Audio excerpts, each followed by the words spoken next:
Infinix phone, check this out. What? Grabe, gaya-gaya talaga tong si Apple kay... Eto, ang bagong Infinix Note Edge 5G. Edge kung edge. This is the King of Edge. Designed for Gen Z. Get ready to be edged. Mabilis, manipis, pero malaki pa. 6,500 milliamperes. Paano nagkasya ang 6,500 milliamperes sa ganito kanipis na phone? Tsaka grabe naman yung display nito. Hindi na siya curved. Sobrang nipis din na kanyang mga gilid-gilid. Sobrang edge talaga. Kung sa Tagalog, sagad. Sagad sa specs. Sagad sa savings. Sagad sa gaya.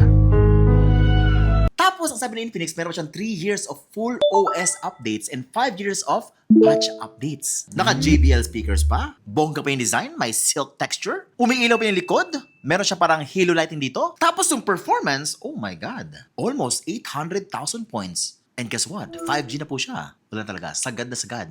Get ready to be edge. Let's start the edge. Edge time to unbox. Ako si Vince and watching Unbox Diaries. Woohoo!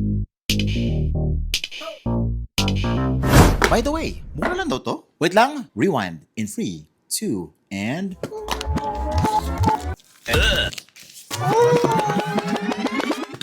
Ganda! Na-edge na ba kayo? So ito yung box. Social. Mamahalin ang itsura. Hindi na sa color green. Color black and silver na siya. Meron tayong 8256 dito na version. At sa likod yung mga specs, Dimensity 7100 processor, 5G performance. First ever live photo 50MP pro level camera. Excited na ako makita yung ibang parts nito. Grabe, ibang klase na yung unboxing ngayon. Nag-upgrade na si Infinix ha. Hindi na chuchu yung gamit. SIM ejector pin. Licensed by Qualcomm, Note Edge User Manual, Warranty Card. Aba, ang daming kasama dito. May installer pa siya ng tempered glass dito, along with the tempered glass. Uy, ang ganda pa ng kanyang casing. Bagay na bagay din sa color niya. Di ba sa guys, jelly case lang na clear? Ito, look at that. May texture din siya. Grabe din yung protection. Matte finish. Ganyan dapat gumawa ng casing nakasama sa box. So meaning, if you buy a different color, baka ganun din yung color ng inyong casing. Ito na yung phone. There you go. Underneath, we're getting the 45-watt charger and isang box na cable lang yung laman. Type-C cable. And that is pretty much it. Eto na yung phone. Grabe, pati yung plastic, sagad, edge. Matindi ang pasabog ni Infinix starting this year. I could have sworn na ito ay yung 5G version ni Hot 60 Pro Plus, pero no. Once na mahawakan mo siya, mas premium po siya. Mas elegante, mas malupit yung specs, at mas maraming features na ilalagay dito. Jam-packed po talaga siya. For example, ito meron po siyang, pagbukas mo, meron na siyang always on display. Off ko lang ha. Ayan, o, di ba? Meron na siyang orasan, kahit nakapatay yung display niya. Nakapatay na po yan guys ha. It's using AOD, which is a good way to see the clock while saving the battery. Tapos, napansin ko yung kanyang wallpaper ay kagaya ni iPhone 17 Pro Max or 17 Pro. Yung mga pattern na ganyan, tapos may color na ganyan. Wait lang ha, meron pa siya ibang colors dito. Meron pa siyang color blue. At yung iba pa. Ba, gaya din lahat ha. Wait lang, ano to? Meron siyang special wallpaper? Sino yan? Si Ed Sheeran. Infinix Note Ed Sheeran?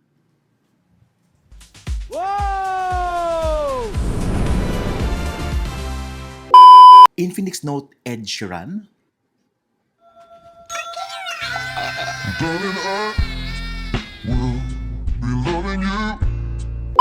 Tama na yan. Ito naman, meron tayong something really interesting at nakaka-engganyo talaga, which is yung kanyang halo lighting. Guys, meron pa siyang lighting sa likod ng parang ganyan. Meron siyang application dito na kapag ka-in-on mo, mag-on din siya ng ganyan sa likod. Mamaya, pasayo ko ano yan. No, overall, ang itsura po niya is parang si Hot 60 Pro Plus. A very slim phone, 3D curved design, sobrang nipis, pero at the same time, sobrang laki din ng battery, 6,500 mAh. Paano nangyari yun? Tapos meron siyang 45 watts fast charging. Now, the biggest difference syempre sa design niya is yung kanyang parang camera plateau sa likod na kagayang-kagaya ni iPhone 17 Pro and Pro Max. Yan na po yung uso this year. Meron siyang dalawang camera sa likod. May flash na ganyan na malaki. Speaking of flash, look at that. Laki ng flash. Nakatabi na ginawa ko. Click. Meron siyang special button dito sa baba ng power button na pwede mo i-assign sa kahit ano dito sa kanyang settings. Pwede mo i-open yung kanyang flashlight, open yung AI, screen recording, screenshot. Kaya na bahala guys. Ayan po yung sa settings na yan. Teka lang, ba't ganito yung kanyang sample sa picture? Parang hindi naman ganyan yung side ng phone. Saan kinuha yung photo Wait niya? a minute! Sir Vince, anong ginagawa mo? Na-edge lang kasi ako dito sa phone na to. Now, matibay din po yung phone. Corning Gorilla Glass 7i po yung kanyang display sa kanyang 3D curve display. Also comes with IP65 water and dust resistance. Pwede siyang mabasa, maulanan, matalsikan, okay lang po siya. Wag lang malubdob sa tubig na matagal and it will survive. So manipis. Now, the phone is only 7.2 millimeters thin. Ito pa siya side by side with an iPhone 17 Pro and look at that difference. Sobrang layo ang kapal ni iPhone. This can pretty much fit in any pocket. Pouch, yung pocket mo dito sa damit, walang problema. Sobrang nipis niya. At sobrang daling hawakan. At sobrang gaan din po niya. Wow. Poging-pogi kapag ka tumatawag ka, nagse-selfie. Tapos grabe, no? Kahit manipis siya, ang dami niyang nakalagay sa gilid. May speakers, dalawang speakers po niya. May IR blaster pa for remote control. Sound by JBL, meron pa siyang sound by JBL. Ganito kanipis, na pagkasya niya si sound by JBL. And yung sounds, ano natin uy, panalo. Malutong ang sound. Tinatapos yung sounds kapag may JBL. Kasi napapaya si Infinix kapag hindi maganda ang sound and binalagyan na ng JBL. Yun yung sa mga lumang phones nila, guys. But now, this is worth it. Hindi lang malakas, very crispy pa. Oh wait, nakalimutan ko i-mention yung kanyang napakagandang silky textured-like design sa likod na pag nahawakan nyo, ang smooth. Parang tela, parang papel na natural. Hindi ko alam sa ibang color but this is a silky green texture. Ang colors na available dito ay Shadow Black, Stellar Blue, Silk Green at Lunar Titanium. Also, kumikinang din po siya kapag tinataman ng ilaw, which is ang sarap hawakan. Hindi nadudumihan yung likod niya except for the camera part. Medyo may smudge po dyan. Pero, you can actually use this without the casing. Kasi nga, matibay po even without the case. But if you decide to use the case, ito po yung itsura niya. Bagay na bagay. At mukha pa siya iPhone 17. Casing? Yo, what? Ay, itsura na. Pero hindi kagaya. So that display is truly impressive. 1.5K resolution photo. This is a 6.78-inch AMOLED Full HD Plus 10-bit color depth 120Hz refresh rate display na merong 4,500 nits of edged brightness. Ito guys unang tingin ko pa lang sa phone, pagbukas ko, grabe ka bright. Kahit may sunlight, kahit sobrang lakas ng sikat ng araw, nakatapat pa dito, klarong-klaro pa rin siya at readable. And the HDR can go up to 1440p 60 frames per second with HDR dito sa YouTube. Impressive. Netflix din. Naku, maganda na yung sound, maganda pa yung kanyang video. HDR capable, talagang sagad na sagad sa entertainment. Malaking display, 6.78-inch. Wow! Very immersive kapag naglalaro ka ng games, watching movies. This is so cool. And check this out. Yan yung kanina. Yan po si Active Halo Lighting. Kapag nag-open ka ng game, lalabas po yan. Magbibiling siya ng parang ganyan. Sobrang cool, lalo kapag madilim yung kwarto nyo. This is also very useful for notifications kapag facing down po yung phone nyo sa table, ng parang ganyan. At may ginagawa kayo sa laptop nyo. Tapos, may nag-chat. Not sure kung paano nila napag-isipan yung shape ng ilaw. Sabi siguro, gayahin na lang yung shape ng flash para tapos na. Pagkapasok mo sa Active Halo Lighting, settings talaga siya. Tapos tong tinignan ko maigi yung settings, it looks familiar dun sa isang slim phone na nireview ko sa other brand. That I'm not so sure kung sino yung gumagaya talaga. Ginagaya ba ni Transion si Transion? But in this setting, makikita mo dito yung pwede mong pattern na ibigay sa kanya at kung ano yung mga apps na pwede mong i-assign dun sa ilaw na yon. For example, when starting games or playing music or opening Folax. Ayan. Doon siya iilaw. For notification, yes. For charging, yes. For startup, now for me, okay lang naman na i-on mo siya. No problem. It's a cool feature, especially if kailangan mo talaga siya and lagi nakataob yung inyong phone sa table. But if you wanna save battery and you don't really need it, patay mo na lang. Meron din siya shortcut dito sa side kapag nag-swipe ka. May lalabas dyan na shortcut for your apps. Pretty nice. Para hindi ka na mahirapan na hanapin yung app na gusto mo. Lagyan mo na lang dyan. Now, in terms of performance naman, ang masabi ko, mabilis na siya for what it provides. Opening apps, very zippy naman, very mabilis at smooth. 120Hz is enough for most applications. Siguro ang magbabash dito na, hindi na 144Hz. Guys, wala masyadong difference yung 120Hz at 144Hz, especially if your processor cannot handle it. In reality, yung 120 at 144Hz, maliit yung difference. Actually, hindi mo maramdaman yun. If you're just swiping left and right dito sa home screen, sa games, hindi naman din aabot to sa 120 FPS, I can assure you. Speaking of the performance, pasok na tayo sa kanyang Antutu benchmark. This is powered by the Dimensity 7100 5G processor. And this processor can give you up to 771,000 points sa Antutu benchmark, which is stellar. Not amazing, but grabe yan. Pwede na at 5G pa. Sa Mobile Legends, ito ba kanyang gawin? Ultra graphics right out of the box. Meron siya super frame rates up to 90 FPS gaming photo, which is totally okay, and HD resolution available din po. And playing Mobile Legends here is very, very smooth. Nakaka-enjoy. Nakaka-engganyo maglaro. Guys, I'm happy to announce na Fanny approved po siya. We tried Fanny! Nagwala kami dito at walang mistouch. Walang missed rope. Talagang nasagad si Fanny. Na-edge siya. Ang sarap lang yung edge ni Fanny. Even sa edge ng screen, wala ring mistouch. Kahit ilang beses naman siyang i-click ng parang ganyan, no problem. Also, isa pa napansin namin is yung kanyang graphics ay sobrang ganda sa Mobile Legends. This is flagship-like graphics for this phone. Parang mukhang talagang in-optimize talaga ni Mobile Legends for this phone. Very detailed, very sharp ang mga models. At the same time, very stable ang frame rates niya even with so much going on the screen. Yun nga lang, up to 90 frames per second lang siya. Which is also true for Honor of Kings. Up to 90 FPS lang din po siya. But the graphics is also very good, very smooth. Pero mas matutuwa ka dito sa Call of Duty. Guys, sa Call of Duty, sobrang okay niya, especially yung kanyang sound effects, yung bawat baril. Naku guys, mas ramdam nyo. Sobrang lutong na tunog.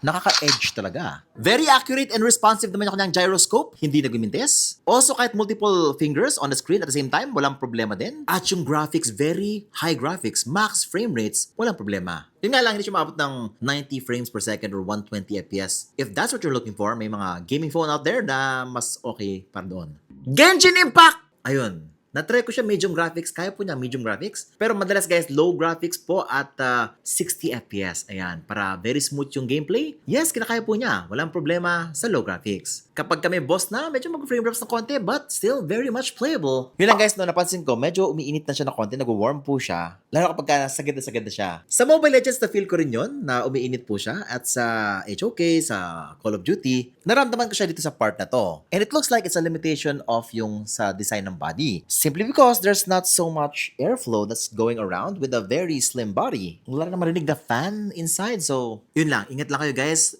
Don't play sa hapon. Kundi baka frame drop siya. And also for the health of your phone. Also, don't play this while charging kasi mas iinit po siya. Now, if you decide to use this as your daily driver, pang photo na rin, kamusta naman yung kanyang pictures? So, meron siyang 50MP rear camera at the back. Meron siyang 2MP depth sensor. At meron siyang 13MP selfie camera at the front. Ito yung photos na makuha nyo sa kanya. Now, sa labas guys, okay naman yung kanyang photos. Maganda, malinaw. Saktuhan lang yung dynamic range at saktuhan lang din yung color niya. Not too super blue, mga ganyan. Skin tone size, saktuhan lang din. It's not a super high-end camera in my opinion. For me, a true flagship camera might be something else na mas matindi pa. Pero to guys, saktuhan lang po ang nakita ko, especially in very good lighting. Maganda rin yung selfie. Yun nga lang, medyo close masyado sa mukha ko kahit pa-stretched out po a bit like that. So ito yung ating selfie test. Pwede mag-vlog dito. Yun nga lang, medyo close masyado sa mukha ko kahit medyo naka-stretched out ako a bit like that. Pero yan, what do you think guys? Pogi-pogi ba? So ito yung rear camera. Guys, meron siyang 1080p 60 frames per second. Very smooth po yung video. And as you can see, kamusta naman yung kanyang sound quality sa microphone. Hello guys, ito naman yung vlog niya at meron siyang EIS inside of the video. Nice.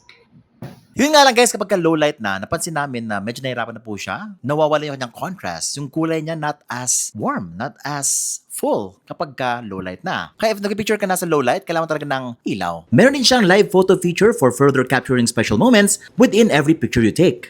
Wala rin po siyang 0.6x, wala po siyang ultra-wide angle lens, pero meron siyang 2x dito if you want that portrait shot. Meron siyang vlog mode, super night mode, may pro mode din siya at dual video, if that's important for you. Oh, by the way, tinan mo to meron din po siyang extra dito na setting kapag binuksan mo dito sa taas. Ayan, meron siyang QR code scanner, madali lang siya ma-access. Oh my God, isang click na lang may QR code scanner ka na. Tapos guys, meron pa siya ditong file scanner. Kapag meron kang mga files dyan na gusto mong gawing digital document, pwede, picture mo lang. Tapos, pwede mo nang align. Tapos, next page, picture, align. Next page naman, picture, align, save, and you got a PDF document. May project ka na, may assignment ka na. Also, meron siyang cool feature dito na kaya mo na i-measure ang kahit anong bagay. Gamit lang yung kanyang camera. AR measure daw. Ito 1, 2, 3, boom. Guys, yan click a point, tapos another point. Oh, boom, CM. Guys, kung di mo alam yung size na Edge 5G. Ano kaya size nito? 6.78 inch. Ano? I found a love. And that is the Infinix Note Edge, the king of edge. Ang presyo, sagad na sagad.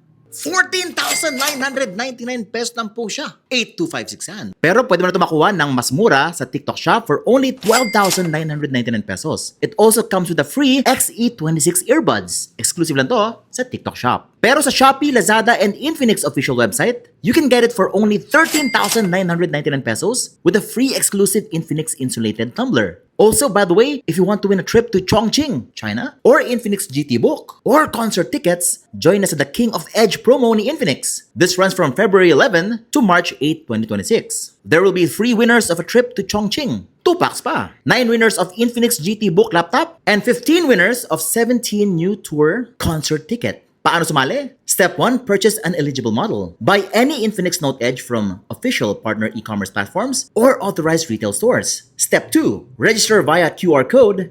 Step 3, complete the registration form. And Step 4, share the King of Edge poster on your social media using all official hashtags, hashtag the King of Edge, and hashtag Infinix Note Edge. Now, personally, I think this is a good phone, especially if you're looking for a very thin, slim phone na maganda ang specs niya. Matindi yung display, matindi yung features, mabilis na rin. Kung gusto mo naman edge ngayon, pumunta ka na sa nearest Infinix store. Kung gusto mo naman i-edge kita, mag-subscribe ka na. Hit the bell icon so that you don't miss any of my edge content. Ako si Benji, you're watching Unbox Diaries. Ooh.